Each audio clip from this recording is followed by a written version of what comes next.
Welcome to the Zen Stoic Path. On this episode, we have a very special guest joining us, somebody that I am honored to bring on this show. We have Mike Barnhill. Mike is one of the owners of a company called Specialist ID, as well as the creator of the Hydra Fighter band. Now, Mike is a successful business owner who is also deeply passionate about music and has gotten back into his creative endeavors, his passions, in his 40s in a very unique and powerful way. This conversation is extremely inspiring, especially for those who want to achieve success, who want to live a life where they're conquering ambitious goals while also being joyful and doing the things that are truly meaningful and that they love. Mike's way of living is about optimizing joy and embracing connection with others. And I'm so excited for you to listen to this episode. We talk about all kinds of things, especially the importance that creativity and enthusiasm plays in a life that is liberated. Let's get into the show. Mike Barnhill, this has been a long time coming, and I'm super stoked to have you here on the podcast. You've been an amazing client of mine through the years, an amazing friend, and an inspiration to see everything that you've built, especially since you and I have met. I think it's been absolutely mind-blowing. I mean, like, we're looking at your studio right now where Hydra Fighter was born, and I'm so stoked to have you on the show, man. Dude, I thank you so much. It's an honor to be here. And I was looking over my notes of our work together. I worked with you for 3 years. Yeah. So many things changed over the time we worked together. So many things that I wanted to do and become and create. I owe so much to you, my friend. So thank you. And it's an honor to be here, my buddy. Amazing. Well, thank you for the kind words, brother. It was a co-creation that I was very grateful to be a part of through that journey. And I think it's so cool, just like I said, looking at it now, like you have your whole studio set up. I know that you have your band Hydra Fighter, which I think is so cool to see it from the inception to its evolution today. And I think, for the audience, one thing that you really are exemplary of is a person who shows that it's never too late to do what you truly love and what you're passionate about. I remember for us when we began, you were working really hard in your business. You hadn't really been into your music for a long time. And then in your 40s, you pick back up and you hit the ground running, man. Like, you sprinted with it. So I thought that was so cool. And I'm curious, like, for you, from your perspective, what is the importance of the role that creativity plays in your life? Because you're successful in business, you do great there, but there was this thing that was really beckoning to you when it came to the music. So what's the role of creativity and how it plays a role in your life as a father, as a business owner, as a man? Man, creativity. It's quite the buzzword these days. It's quite, in my opinion, the thing to prioritize. I feel like creativity makes all the other things in life so much better. And even in things like business, like all great business comes from a place of creativity, And so thinking of creativity as an essential, not as a nice to have or a nice to do, and saying, wait a second, this is actually a priority because all the good things in the world come from an origin that we create somehow. It's a place of creativity, from Think and Grow Rich, where you look out at every object that man has created and it's all, it's of value, but it's all of creativity at the first part. So I just think that creativity is a necessity and not a luxury. So, yeah. Dude, that's beautiful. I'm really glad that you brought that up because I feel like, there's, especially in the personal development world, when it's, or we're talking about like hustle culture, and they're always talking about the importance of discipline and working hard and showing up and being consistent. And all those things are important, yes. But one thing that I've realized lately is that without enthusiasm ends up becoming very rigid, right? It almost like sucks the life out of you. And by bringing that creativity in, like you said, like the origin of everything that we hold dear in life comes from that place of creativity. So I think it's really fascinating the way that you have woven those two things together. I know you have a very powerful daily ritual called sitting in the producer's chair. And I would love if you shared what that is and like how that has changed your day-to-day experience. Oh man, you remembered that, sitting in the Of course, producer's yeah. chair. Yes. Yeah, there's so many notes I have from all of our sessions together, and that was one of the ones that really stuck out. That was one of those co-creation moments where, well, let me just tell you what sitting in the producer's chair is, and that is before starting any other endeavor, whether it's work or emails or phone calls or talking to my wife about a home project. It is to sit in this chair, which is right here, but it can be anywhere. But it is the place to go and create, and to sit there for about an hour, let's say 30 minutes. Let's not put too much pressure on ourselves. To sit there for 30 minutes a day and begin to produce whatever it is that we feel compelled to produce at the time. So for me, it's been music and recording. And I know when we started really getting into doing the creative thing and the music thing, I hadn't recorded anything in years. I hadn't sat behind a musical keyboard, and made music and recorded it and tracked it until this idea of the producer chair and sitting as a discipline, sitting in the producer chair became a priority, and it became the first thing to do. Because if I say, oh, I've got so much to do today, I've got so much work, I've got so many family obligations, once I'm done with those things, I'll go and I'll create. I'll do that later. Well, later goes on forever, and the actual creation never happens. But when you flip it around and you say, the first thing that I do as a priority is I sit in the producer chair, I don't know what I'm going to create. I don't know what's going to happen, but today I'm going to make some music, or I'm going to record some music, or I'm going to write some lyrics, or whatever it is. And just to sit there and just sit in the chair and let what's going to happen happen.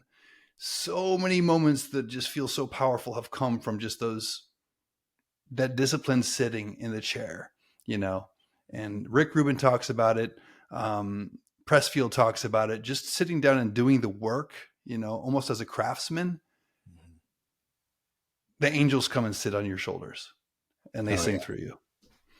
That gives me chills, man, just listening to that, because I know, like I see you light up. I can hear it in your voice. I mean, just the resonance when you describe this ritual, this routine that you have for yourself is, when you sit in that producer's chair, you're sitting down to do what is most important to you, the thing that makes you feel alive, the thing that nourishes your soul.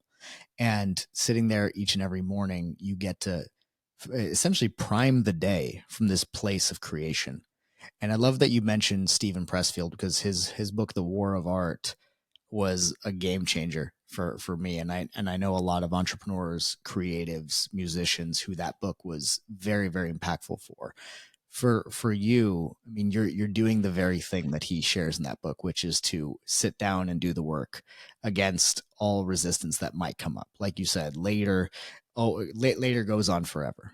But if you give yourself that Mm-hmm. time, you protect that time, you make it sacred, it changes the whole course of your day and ultimately your life, right? You come from this place of aliveness rather than obligation. Absolutely. And that aliveness you bring into all the other aspects of your life. I feel like if you sit in the producer chair, you do your art, you make it a priority, there isn't an end of a day that comes by where you will ever say, or I will ever say, oh, today sucked. I never got around to what was meaningful, you know, because that one thing was done. And I think that one thing that was done impacts everything else positively. I think if I'm making time, and this isn't just me, but other artists and creatives I've known have said, you know, a great way to be a better husband is to make some music. A great way to be a better father is to make some music. A great way to be a better worker among workers is to make a little music, you know, because that part of you, that part of me, it needs to be fed, and it just needs to grow. Yeah. Yeah. I mean, it again, I think that the generation of energy in our systems and doing things that actually have us feeling energized is so important. It reminds us of like why we are doing all the work. We're working hard in our businesses, our careers in the first place. It's so that we can feel this feeling that comes from sitting and doing something that is truly meaningful to you, something that is special to you, that is near and dear to your heart. Now, one of the things I'm curious about is with Hydra Fighter, number one, because I know the backstory, but I would love to hear it again as well as to share it with the audience. What inspired that name, and what does Hydra Fighter mean to you? Yeah, man. Well, actually, it was sitting and doing some work on creating a name and creating some connection through other musicians through your guidance that led to the name Hydra Fighter. So the first thing that we were talking about, a Gary V method of communicating with people online, where it was you're giving more than you're taking. And so in doing such, I was just kind of connecting with different bands that I loved. And this band called Brother Bird, one of my favorite bands in the world, I was connecting with them. And the name Brother Bird, I was like, I love that. Something so simple about Brother Bird, just what it created in my mind. And there's like a little symbolism, and there's, something tangible in that bird, and in that brother, that kind of connection. And I was reading this book called How to Fight a Hydra, which I don't know if you've read it. Have you read I've it yet? seen the book. I've not read it, but I've seen Okay. it. Yeah. It's great. So it's written by a business author. I forgot what his name is, but he wrote some great business books. But he had a book called How to Fight a Hydra. It's basically a parable. It's when you're beyond business and you're just, I'm business and I'm hustle. There's that part of you that says there's more, and it calls me. And I don't know why it calls me, but it calls me. And so, How to Fight a Hydra it's a parable about a blacksmith whose town is tormented by this Hydra monster. Not a dragon, not a lion, but a Hydra. And a Hydra is unique in that you cut off a head and another head grows. Two more heads grow. The battle's never over, But in the process of this book, he becomes a Hydra fighter. He's no longer just a blacksmith. And the value that he brings to his community and his identity becomes around the slayer of this Hydra, the only person that can protect his town from this Hydra tormentor. And that's what I connected with musically as we were talking. It's called me for years. It's never left me. It's tormented me. I've been the blacksmith. I've been a successful blacksmith, a business owner. Right, that's the metaphor. And there's always something more. But the way this Hydra fighter's identity and relationship to its community transitioned through the process of becoming a Hydra fighter, I just love that, because it's like a never-ending quest to connect truer and deeper, not within yourself, within your God or your higher power, and within your community.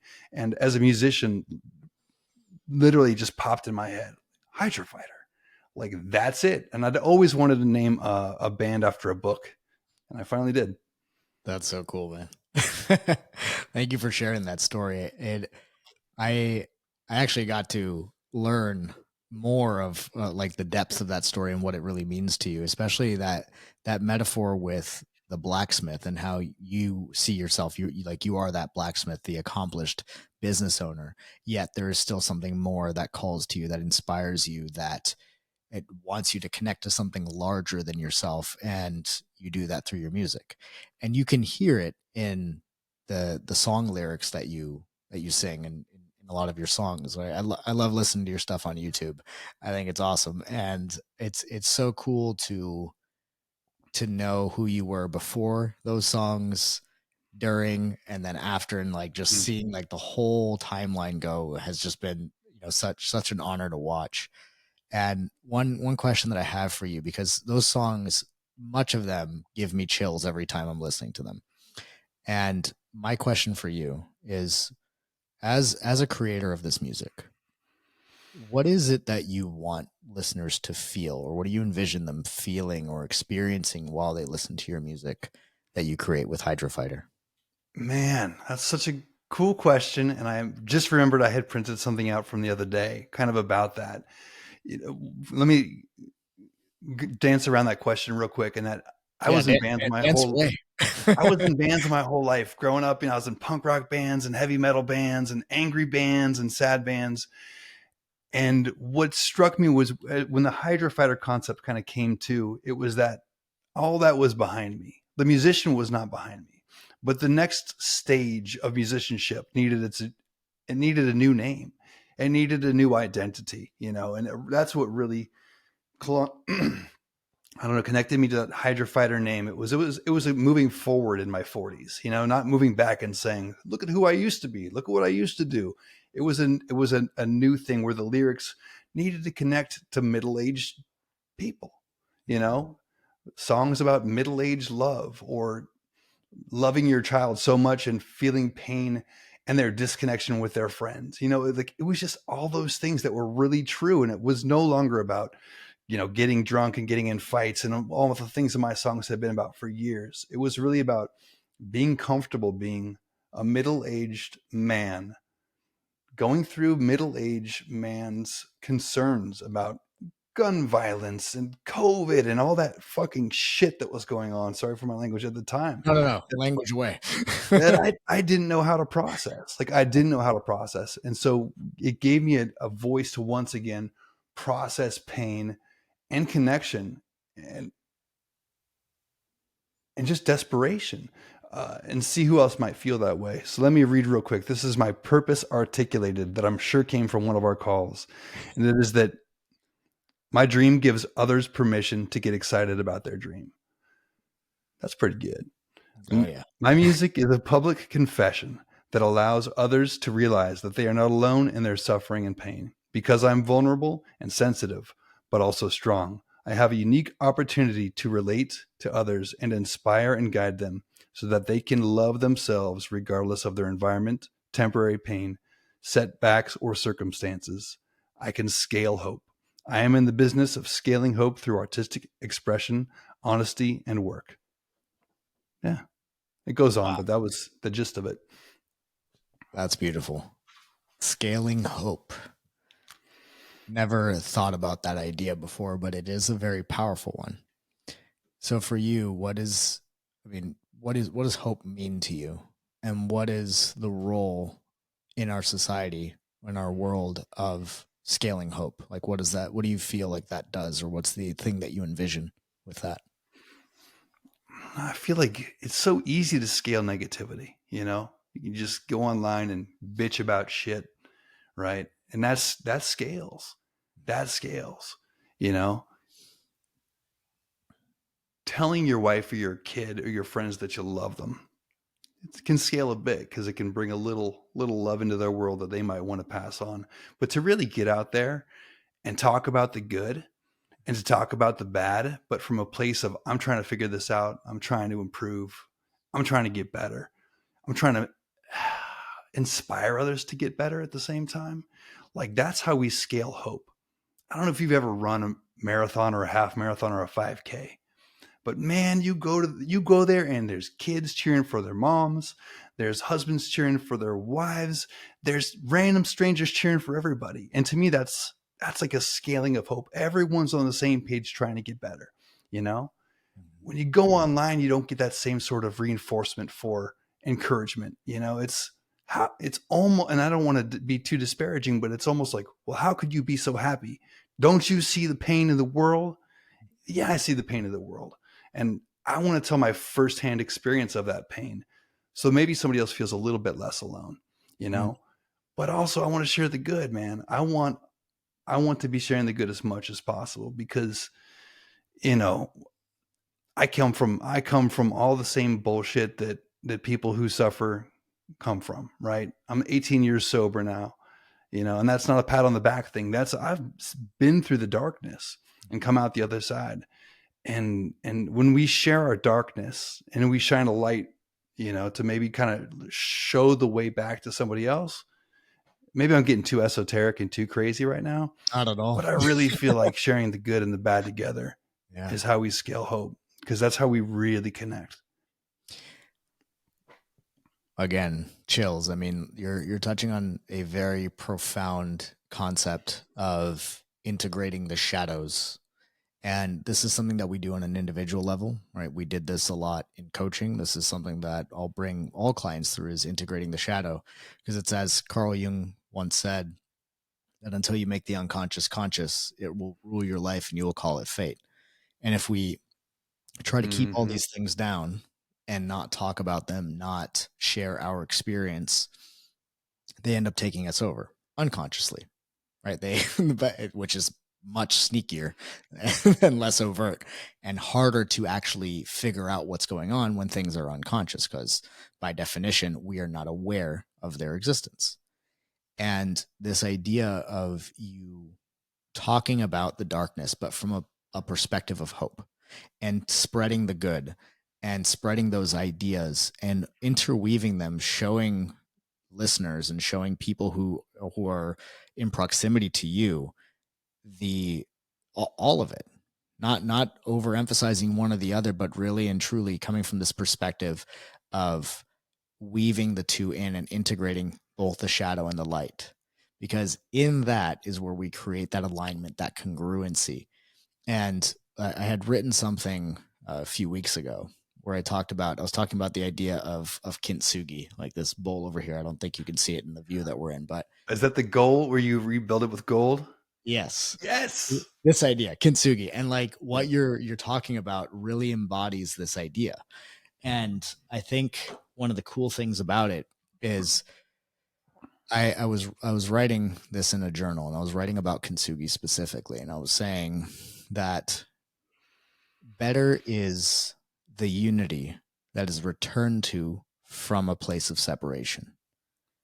And this idea that better is the light that we find through the darkness, because then we have this experience of binding it with gold, binding it with this wisdom, this joy, this satisfaction and fulfillment of going through the journey of life itself.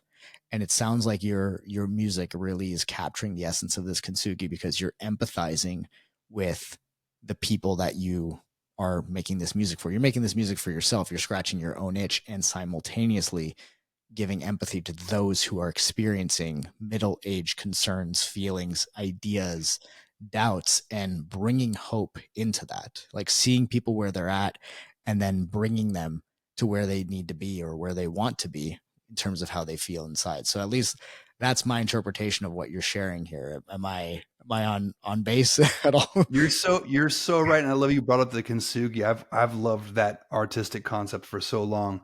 There's this great quote, and I don't remember what it was, but I heard it years ago, and it really rung true to me. And that was, "It is those of us that have strayed from the path and found our way back that can help others to find their way to the path." Mhm. And I wrote this song during COVID. I was trying to help this guy out the same way I'd been helped out before, and I wrote this song called "The Torch."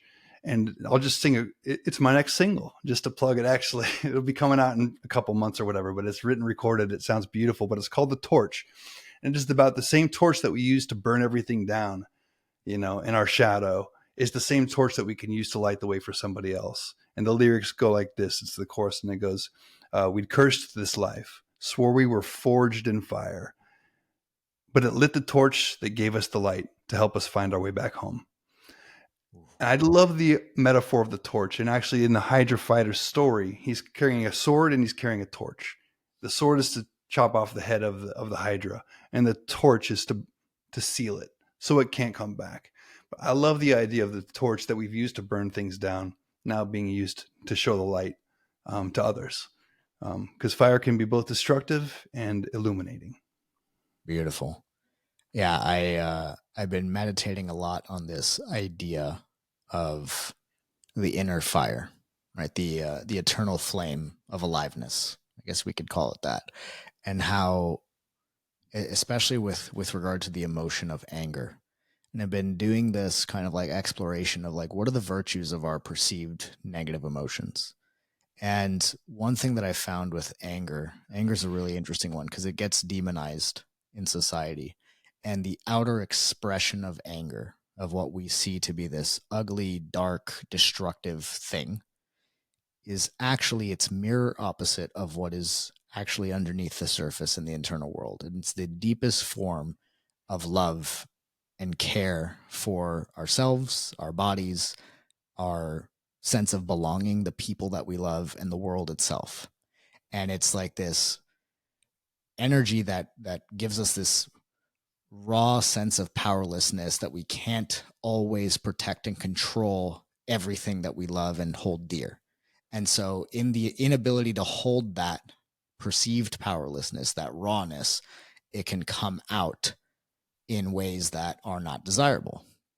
However, very much like fire, anger, I always say that anger is the spirit of fire is anger from on an emotional level. And that fire is the same fire that can start a wildfire if it's wielded unintentionally, or it can be the fire that lights up our homes, powers our vehicles, cooks our food, and or even serves as a symbol for people to bond over in a campfire.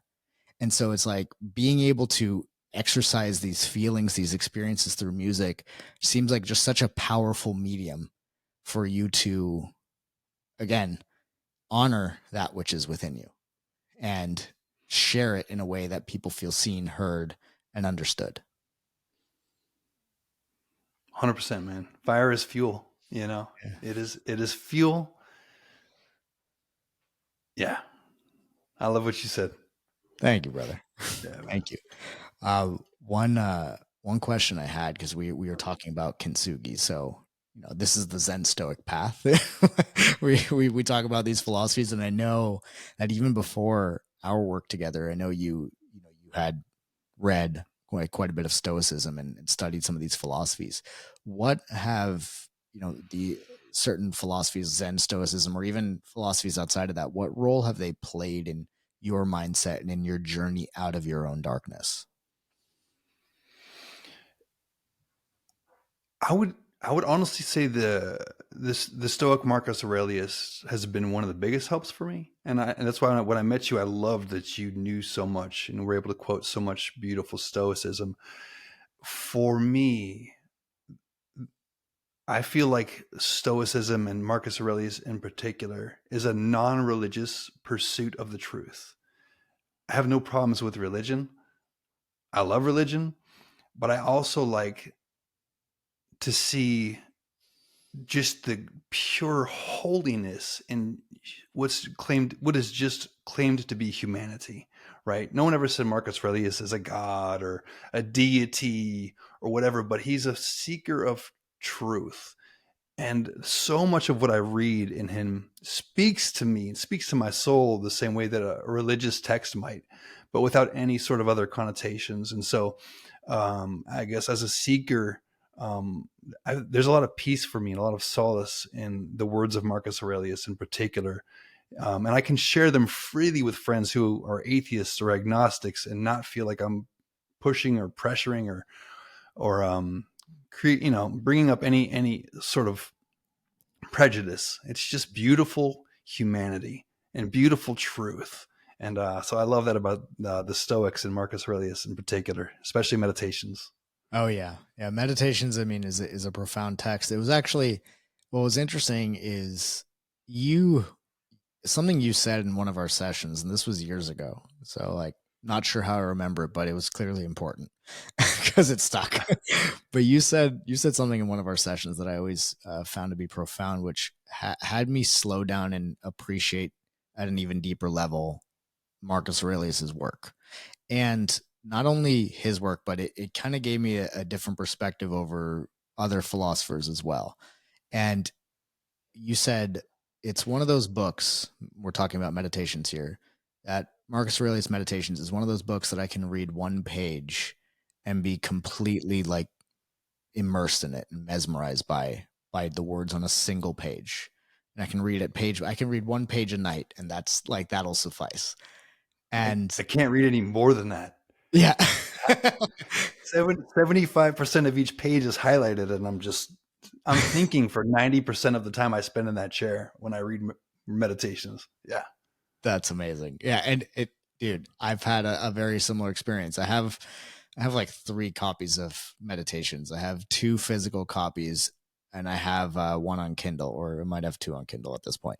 But the one that I have on Kindle, I have it on my iPad, on like the Kindle app, and Mm-hmm. Kindle literally didn't let me highlight anymore. It's like you have reached your maximum of Really? highlights on this book. Oh yeah, yeah. On one of my rounds through it, it's like you've reached your limit. I was like, okay. I didn't even know that would be a I didn't possible I didn't know thing. either, but it stopped it stopped me from continuing to highlight the book. It's like You you've may be the highlighted only person that's ever reached the maximum capacity of highlighting on a Kindle. probably, but it's because of every like Marcus Aurelius, he was spitting that hot fire. Like So good. I mean and it was profound is the fact that that was never intended to be a book. in the first place. That was his journal, his personal thoughts, and his reflections on life, and how he used his philosophy to guide him. And one of the things I really love about Marcus Aurelius is this idea of returning to our nature as human beings, and like just living off these fundamental principles of what it is to be human. And one of the things that I think you said that was really interesting is like, it's not a religious text, and even like somebody who's an atheist can appreciate what is being told in meditations. And I think one of the reasons is because it brings us back to our humanity. And there's another book that I really like called I was just looking over at my bookshelf. It's there now. It's called The Way of Zen by Alan Watts. And one of the Oh, things what? that he says in that is, to be Zen is to be perfectly and simply human. It's not pretending to be an angel or a demon or a saint or a sinner. It's to be perfectly and simply human. Eat when you're hungry, sit when you want to sit, sleep when you're tired. And I think both philosophies, like Marcus Aurelius' words, as well as that sentiment, bring us back into this experience of just being human, just being alive here and now. Dude, you're the person that introduced me to Alan Watts, and I thank you for that. And so much of trying to figure out how to be a good human is saying you've done enough. It is time to sit and eat. It is time to eat when you're hungry. It is time to sit. I have a therapist I work with every now and then, and he says sometimes it's okay to be tired and let everything go. It's called emotional exhaustion. Maybe you're not lazy at all. Maybe you're emotionally exhausted. And to giving, I think one of the hardest things to do in our success culture, for me at least, and I've improved quite a bit, is to give permission to be okay. Whether it is to say creativity is important, I'll spend time doing that. Running is important, I'll spend time doing that. I'm tired, I'm going to take a nap. Holy shit. Like, it's okay to Yeah, be a non-perfect human. that's right. Yeah, man.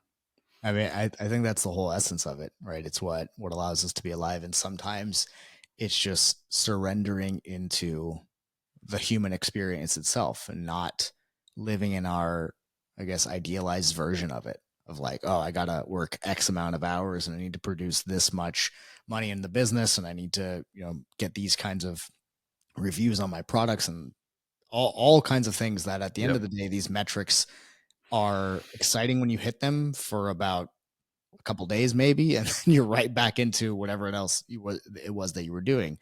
And one book that has really riveted me in this like line of thinking has been one that's called The Tao of Solomon. Have you read it before? You recommended it and I have not read it yet. Yeah, so this one, I mean, it speaks to exactly what you just said. It's like not losing ourselves in just this like perfected, idealized abstraction of life, but realizing where some of those really important moments are in life, of just like, yeah, when you're tired, just like lay down and rest, like be tired, that's Mm. fine. Like, it's not wrong, it's not a flaw to be exhausted.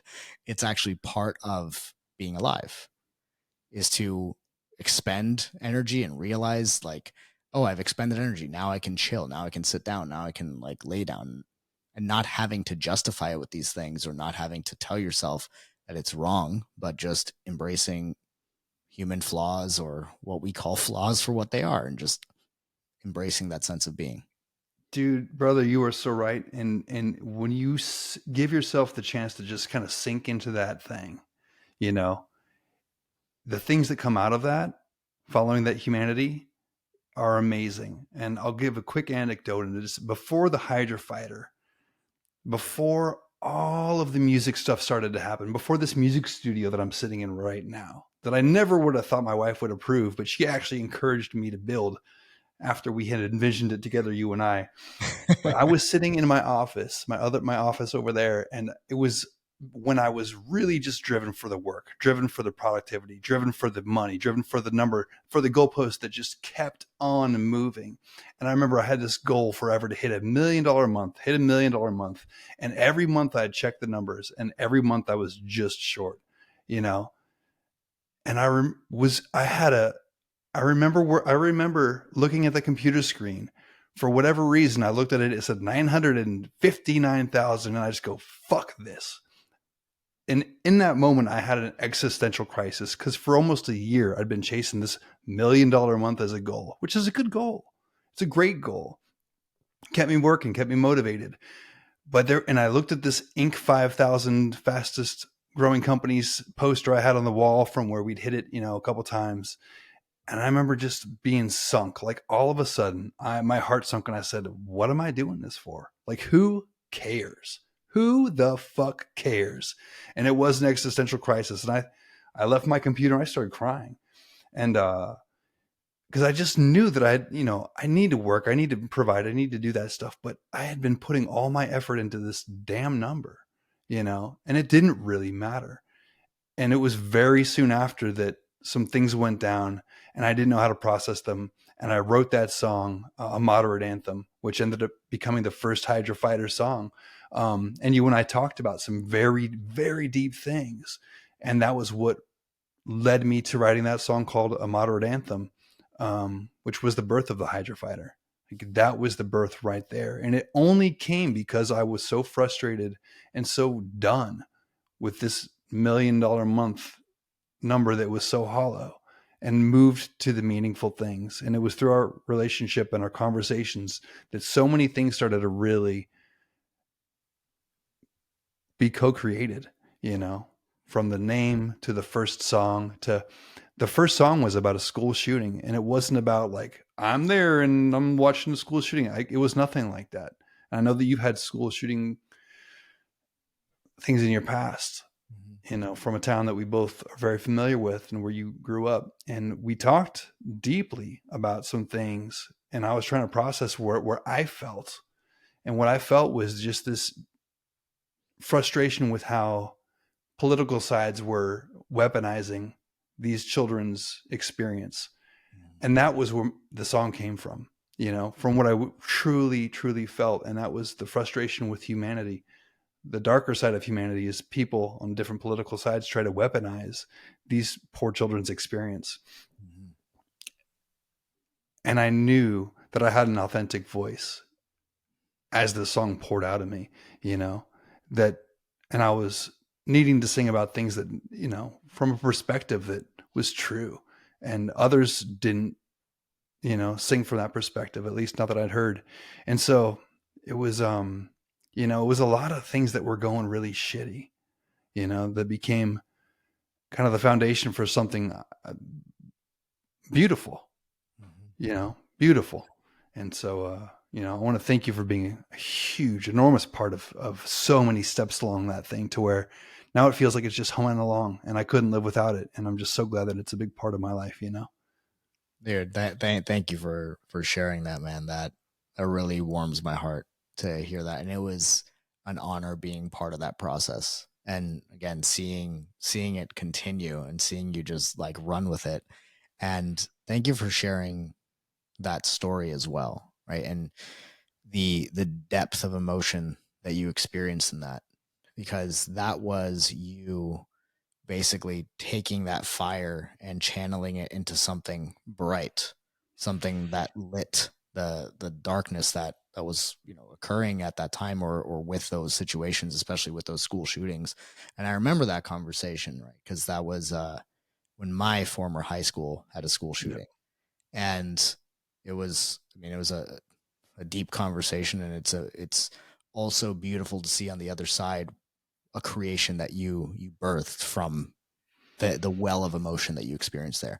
And one of the things that I think is fascinating about your process and the story that you shared about really like striving for that $1 million month, and then realizing not that it was a bad goal, because it was a great goal, it was ambitious, but realizing the futility with regard to like your actual well-being or sense of meaning and purpose in life. And in that moment, where you broke down, like you just had this moment of surrender.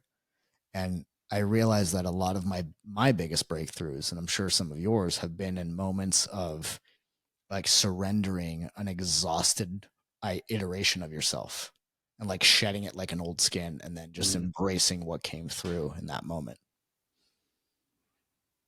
Yeah, 100%, my bro. One of the things I got to ask you about, because I think for me, this is such an inspiration, especially as somebody who aspires to be a father. I see you with your son, and I see you guys jamming out. I see him ripping it on the drums. What is that? What's that like for you? Because it's not just that you're making the music for people who are experiencing a similar phase of life that you are, right? Like middle life, like in their 40s, where you're talking about like the love for your kids and like the some of the pain and the concerns that you have in these moments. So what's it like creating the music with one of your biggest inspirations, like right there in the studio with you? Yes, yes. I love to talk about that. My son Logan is an incredible drummer. Incredible Oh yeah, drummer. he rips it, man. He's so good. He's so much better than I was at things like that at his age, and he knows where he wants to go in his endeavors, and I'm proud of him for that, because I thought I was going to be a baseball player, even though I only could strike out. So, um, for the opportunity to play with my son, I count that as one of the biggest blessings in the entire world. And I feel so much gratitude for that. Um, and it's not how I would expect it to be. And it is not that I tell him, hey, Logan, I wrote a song, come play with me on it. It's never like that, because he wants to do what he wants to do. And one thing I've had to learn with jamming with my son is, for it to go well, I have to let him be the leader. I really have to step aside. I have guys I get to play with. They're my band. I love them. When I play with my son, my job is to just be his supporting guy. You know, if he wants to write a song, we write a song. If he wants to play a cover, we play a cover. I watched a great Victor Wooten um, TED Talk. Victor Wooten's a fantastic bass player, grew up with 5 older brothers. They wanted him to be the bass player. They tricked him into being the bass player very, very cleverly. But I learned with my son, I had to really just kind of put the language out there, you know, and then let him find out what he loved of the language to learn to speak the way he wants to speak. And so I let him lead when we play. We play quite a bit. And, and I just feel so grateful for it. He keeps me young. Started playing punk rock guitar again and screaming again, because that's what he likes to do. And so I'm just glad he lets me be included. We'll see how much longer that lasts. But he comes to me. He says, "Dad, can we play? Can we write the song together?" And I'm just go, God, I'm so lucky. You know, I'm That so is so lucky. cool. That's Yeah. so cool, man. That lights me up to hear that. I mean, for me, it's not music, it's martial arts that I feel that same level of passion that you do. And I envision those days that, with my future kids, that we're training and we're doing something cool. Like, and it's so awesome to see you doing that with Logan, and to see like how talented he is, and like how much it's not just that he's skilled, but like he has this enthusiasm and this passion. Like I've seen him on your Instagram. It's it's it's inspiring to see. It is very cool. He has something special, and I will say one thing I feel like I do right as a dad is, since I started playing music again, I work hard at music. I practice. I do the reps. I do the left-handed layups. I'm trying to get better all the time, and he hears me practice, and he practices. He goes up and he practices away. We took him to see Blink 182 two times in the Oh, last jeez. year, and it was the second concert of Blink 182 where he goes, "That's what I want to be, just like Travis Barker. Like I want to be like that guy. He doesn't want to be like his dad, and that's fine.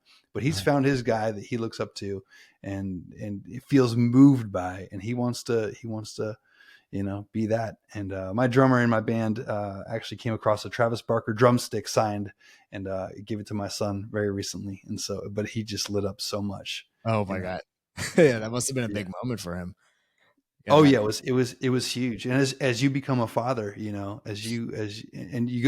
just the thing I would advise is just do your bliss, emanate joy as you're doing the things that you love, because I think that they can't help but see it and be inspired by it. And that's the best thing we can do, is speak that language lovingly of whatever it is that we're passionate about, and be around them and do it. And then whatever Mhm. we're doing can become pretty compelling, you Oh know? yeah.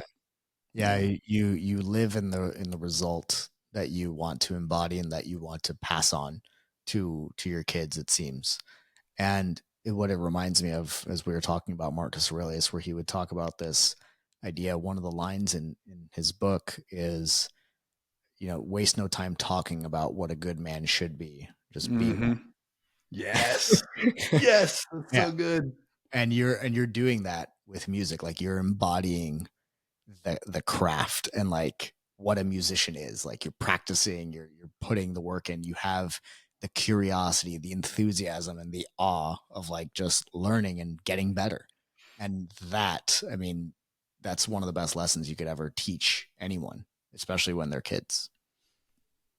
100%. It's okay to suck at things and get Mhm. better. Like, Yeah. no matter what age we are, it's okay to suck and get better. And I see you do that with the jujitsu, man. I can't imagine having the balls and the wherewithal or the courage to get out there and lose and win and teach and learn, and humble yourself. And I don't know. I'm inspired by you guys guys and girls that do that.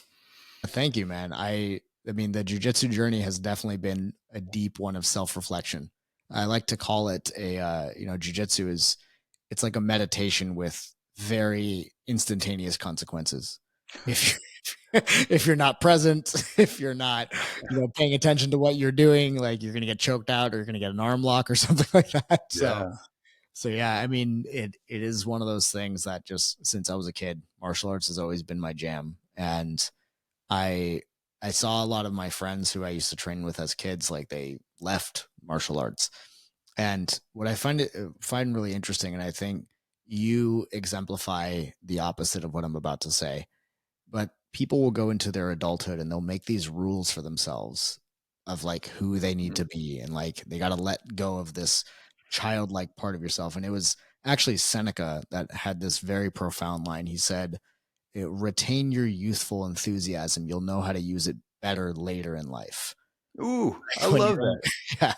yeah. And I feel like you do, like, you live that, which is so cool. Like, to pick something up in your 40s that people assume is something for, that you can only do when you're young, is inspiring. And it's not like picking something up in your 40s at the cost of like your other ambitions and business ambitions in life. It's like, no, you've done it integrating them together, which I think is such a powerful example for people. Because one of the biggest problems I see with the people that I coach, the entrepreneurs that I work with, is they oftentimes, when by the time I've met them, they're doing well enough where they feel free in sense of, okay, like, I don't got to work for somebody else, like, I'm doing my thing, like, I can support myself, I can support my family, it's all good. But they're not having fun, they're not enjoying themselves, and they're not enjoying the fruits of their labor. But it's not because they're not spending their money right, it's because they're not doing what's truly meaningful to them.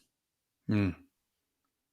Yeah, yeah. I know that I struggled with that for years. The giving myself, getting to a place where I was giving myself permission to do those things was a process. It was a long process. It was probably at least 5 years, and I'm still trying to improve upon it.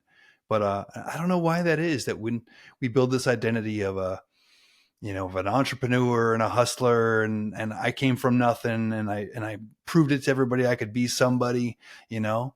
There's something about the identity that was hard to give permission to just have fun, you know. And I'm glad that, so many of the things I loved as a kid, I get to do now. I always loved running. I run like crazy. I run in the woods. I loved it as a kid. It's weird how those things, I don't think they leave you, you know. I love surfing.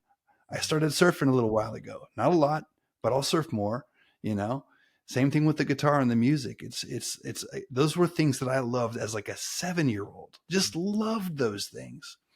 And I don't think they ever leave. I mean, I think we can suppress them. I think we can suppress what we want to do to Yeah. our detriment, but really they're always in there. And so I'm grateful I'm in a position where I get to do these things that I love. And I think that I probably would create that time. And I think nobody, who knows what anybody else should do, but creating the time to do what you love. I think we should all do it. I think we'd all be happier people Mm-hmm. I agree completely, man. and better people, and we'd be more productive. Yeah, yeah. I'm curious, like, just you were already doing well in business before you pick music back up. What Mm. was like, what impact did it have on your actual business success or business productivity when you started giving yourself this gift of doing the things that you love again? Yeah, that's a great question. I think one of the things was that I really focused on being a creative force in my business, right? So one of the things I've always loved in my job, in the business that I own, is the product creation, ideation, design, marketing, all that stuff, the creative process. And so if I go straight from making music right into I call it the badge lab, where I do all my badge holder kind of creation and listing creation and things like that. Like I go into that creative space and I work on things that create the most revenue I possibly can for the business. But I enjoy it and I try to focus now only on creative endeavors in my business. Like obviously there's other things to do. There's maintenance and things like that. But being a creative force in the business is where all the revenue comes from. It's where all the money comes from. So, you know, doing more of that and less of the other shit that I don't like. It's actually been helpful for my business. Yeah, that's actually amazing, and I'm glad to see that you're still doing that because I remember years ago we had this conversation where you and I were talking about business innovations and like innovations on products and creative solutions that you can create for your customers. And one thing was said in that conversation where we were talking about this idea that innovation does not happen when you are working. It happens when you're playing and creating. And Yes. like you took that and you ran with it. Like you started getting things off of your plate that felt like work and started engaging in more things that actually felt like play. Yeah. And just like not only were you enjoying yourself more, but like the business was doing better. Like people were happier in the business doing these things and working in this way. And it's fascinating how when we spend our time in satisfaction, joy, and fulfillment, it becomes contagious in the most positive, beautiful way to the people around us. Yeah. It's contagious, man. Just like you said, it's so crazy to see how many people, like when I walk around with a guitar, it's the silliest thing. But I love to practice now so much that I have a Tesla. I go supercharge it. I bring my guitar with me every time, and I just go walk around the streets and I play guitar. And the amount of people that wave or will pull me aside and be like, "I've been meaning to write a book, and I never do any writing. You're walking around practicing guitar. I should be doing like I don't think I'm great at nothing, but I love the fact that when we show people, when we just get out there and just do stuff and have fun, it is contagious. And a lot of people want to have fun and want to create and want to do things that they want to do. They just don't do it, you know? But just seeing somebody else doing it, walking around looking silly or whatever it might be, it's contagious. Oh yeah. I think Yeah. what's really cool about it too is it embodies this thing that I talk about in some of the coaching trainings that I facilitate, which is this idea of serving from an overflowing cup, where Mhm. you are so fulfilled within on an emotional level because you're doing and living a life that is meaningful to you that you have nothing left to do but to overflow and give to others and give inspiration and scale hope as you described. And to me, it also reminds me of another quote, which is ask not what the world needs, ask what makes you come alive, because what the Mm. world needs are more people who are alive. Yes. And I think just walking around with your guitar is like you're showing people like, hey bitch, I'm alive. It's so silly. Honestly, dude, like 4 or 5 years ago, I was scared as hell to sit down on a bench and play guitar. I thought people were looking at me. I thought they were judging me. When someone would walk by, it would make me really uncomfortable, you know? But it was just like, it was almost like this just exposure to discomfort, and just doing it over and over. I was charging in my car yesterday in a parking garage, and I was singing at the top of my lungs while recording myself. That's not because I'm cool.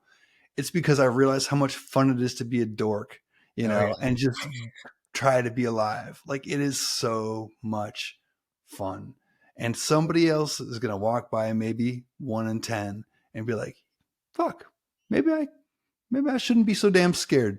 Like, that dude's making a fool of himself. Why not? You know? That's awesome, man. But I was scared as hell 5 years ago to do anything even close to what I'm doing now. Well, I mean, that's the whole role that courage plays. It's like you act in spite of the fear. It's not feeling fear. It's acting in spite of it. It's not caring what people think. It's caring what people think and still not allowing it to stop you. It's like, as human beings, like, we don't exist in a vacuum as much as we'd like to tell ourselves, like, yeah, I'm my own person and like opinions of others don't matter. It's like, maybe, but maybe they do, because we don't exist in a vacuum, and you might consider the opinions and the thoughts and feelings of others. It's a matter of, do you allow it to stop you from being you?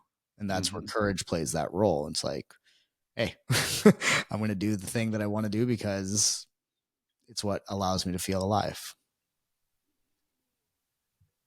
Hell yeah. Is there anything that scares you, Victor? I don't think there is, but Anything that scares me, man, a few things. So years ago, I used to be very afraid to do karaoke, and now I will happily jump in front of a crowd of people that I've never met before and do karaoke. And I am not a singer by any stretch. I am a showman of sorts, right? So I'll pick songs that are crowd pleasers, but like today, like, I can go on a stage completely sober. I don't need like liquid courage or anything like that. Completely sober and just sing a Disney song at the top of my lungs and just make a whole awesome experience for the entire crowd out of it. My go-to karaoke song is Under the Sea, by the way. Oh, that's crushes. Can we go karaoke sometime? Absolutely. I would love to do It's on, karaoke. dude. It is on. I feel like we'd have the best time. Oh, he's so cool. Oh yeah. So yeah, I mean, like, stuff like that. Shit, like doing martial arts, like competing in martial arts, has, every time I do it, no matter how many times I've done it, it's always been scary. Which reminds me, it's, with this conversation, it's inspiring me to maybe sign up for another competition at some point soon, right? Because it is scary. So yeah, I mean, all kinds of things that scare me, but I've been very grateful for the courage to step in and do them anyway. Hell yeah. Amazing. Hell yeah. I got two more questions for you before we wrap up. The first one is, if people want to get to know Hydra Fighter, they want to listen to the music, where can they find you? Yeah, thanks for asking. Probably the best places would be on YouTube. If you just search Hydra Fighter, not Hydro Fighter, Hydra Fighter, 2 words, music, or Spotify. We got some songs up there. We have a bunch more that are recorded that we're just going to start releasing. So we got some pretty beautiful songs up there. Or if you're in Atlanta, come see a show. We're playing out a bit now. Amazing. And my last question for you is, I like to ask this question. I like to give a little preface before I ask. So the Zen Stoic path is a path of liberation, but Zen Stoic philosophy is not liberation itself. It's merely a pointing mechanism. It's a way of getting there. And so on these interviews, I like to go outside of the bounds of Zen Stoic and go into people who are living a life that I think is exemplary of liberation, meaning that they're living a life where they feel truly alive. They're doing what matters to them. So for you, what does it mean to live a liberated life? Oh, wow. What does it mean to live a liberated life?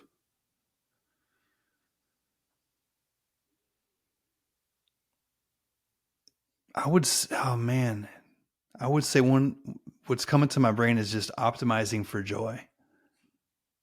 Optimizing for joy and prioritizing connection, because this isn't about facing the world alone. This is about facing the world with those you love and just connecting deeply. And then asking for help when you need it. We did a liberation session, you and I together, and so many old stories I had that were causing me deep pain and guilt, I was able to let go of those and see things that I'd always seen one way in a completely different light. And it changed my relationship with my mother in the most beautiful way. She would have had her birthday yesterday. She would have been 72. And in all of our last conversations, I was able to just enjoy the beauty of who she was. And to me, that's a huge part of the liberation, not just me feeling joy or feeling connected with those around me, but to really let go of stupid old stories that caused me pain unnecessarily, and rebuild connections and love with the people I love the most. And just transform. Like there's so much transforming that needed to happen, and there's still transforming that needs to happen. And that came from, I guess, the freedom. The liberation is like the freedom from the bondage of self, or the bondage of stupid old stories that needed to change and shift. So long-winded, roundabout answer, but all those are important to me. Amazing. Amazing. Thank you for that answer, for the beautiful words, and for showing up and doing the work for yourself to experience that liberation, to experience that transformation in your relationship with your mom. I mean, I remember when you first told me that a couple of years ago, and it just warmed my heart to hear that. And I love your answer. It's optimizing for joy and embracing connection, and like that will lead you to your liberation.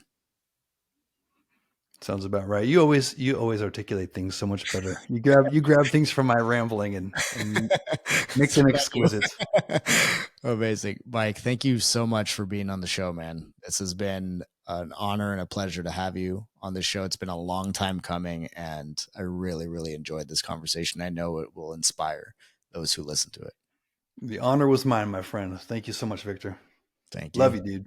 Love you too, man.